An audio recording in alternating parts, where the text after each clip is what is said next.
അപ്പോഴേ രാവിലെ ധൃതി പിടിച്ച് ജോലിയിലാട്ടോ.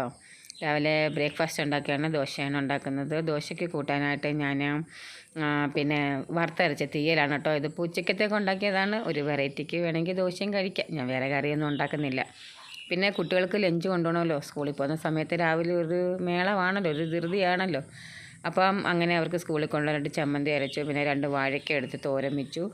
അപ്പോഴത്തേക്കിനും അവർ കുളിയൊക്കെ കഴിഞ്ഞ് യൂണിഫോമൊക്കെ ഇട്ട് വന്നിട്ട് കഴിക്കുകയാണ്. അപ്പം ഞാൻ പ്രത്യേകം പറഞ്ഞു. അപ്പം ഈ കറി ഇതാണെന്ന് അറിഞ്ഞില്ല കേട്ടോ. അതിന് മുമ്പ് അവർ യൂണിഫോം അങ്ങ് എടുത്തിട്ടതാണ്.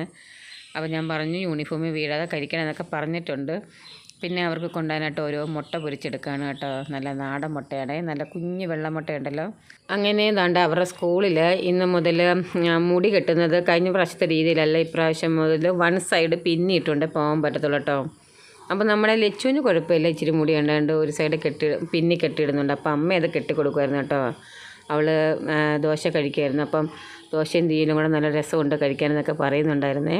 ആഷ്മിക്ക് ഇച്ചിരി മുടി ഉള്ളതുകൊണ്ട് അത് പിന്നെ ഇട്ട വൃത്തിയുടെ. ഞാൻ പറഞ്ഞു ഇന്നൊരു ദിവസത്തെ കഴിച്ചിട്ടുണ്ട്, ടീച്ചർ എന്ത് പറയുന്നതെന്ന് അറിയാം, അതിനനുസരിച്ച് നമുക്ക് നാളെ എന്തെന്ന് വെച്ചാൽ ചെയ്യാമെന്ന് പറഞ്ഞു.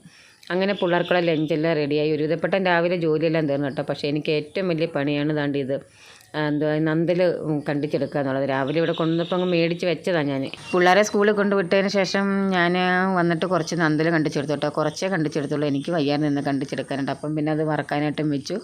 പിന്നെ പിള്ളേർ വൈകിട്ട് വരുമ്പോഴത്തേക്കും കുറച്ച് ഉള്ളിവട ഉണ്ടാക്കി വെച്ചെടുക്കുകയെന്ന് വിചാരിച്ചിട്ട് 2 സവാള എടുത്ത് കുനുകുനാന്ന് അരിഞ്ഞിട്ട് നൈസായിട്ട് അരിഞ്ഞിട്ട് കുറച്ച് ഞാൻ മൈദയാണ് ഉപയോഗിക്കുന്നത് കേട്ടോ. മൈദയും പിന്നെ ഇഞ്ചിയും കരിയാപ്പിലയും പിന്നെ പച്ചമുളകും എല്ലാം കൂടെ അരിഞ്ഞ് ഞാൻ കുഴച്ച് വെച്ചിട്ടുണ്ട്. ഇനി 1-2 സ്ഥലത്ത് പോകാനുണ്ട്. പോയിട്ട് വന്നതിന് ശേഷം ഉച്ചയ്ക്ക് ശേഷം പിള്ളേർ വരുന്നതിന് മുമ്പായിട്ട് ഉള്ളിവട ഉണ്ടാക്കാമെന്ന് വിചാരിച്ചു. അപ്പം അപ്പോഴത്തേക്ക് നന്ദനെല്ലാം ഞാൻ വറുത്തെടുത്തു കേട്ടോ. അപ്പോൾ ആദ്യമായിട്ട് കാണുന്നതിന് ഒന്ന് സബ്സ്ക്രൈബ് ചെയ്ത് ഒന്ന് സപ്പോർട്ട് ചെയ്യണേ.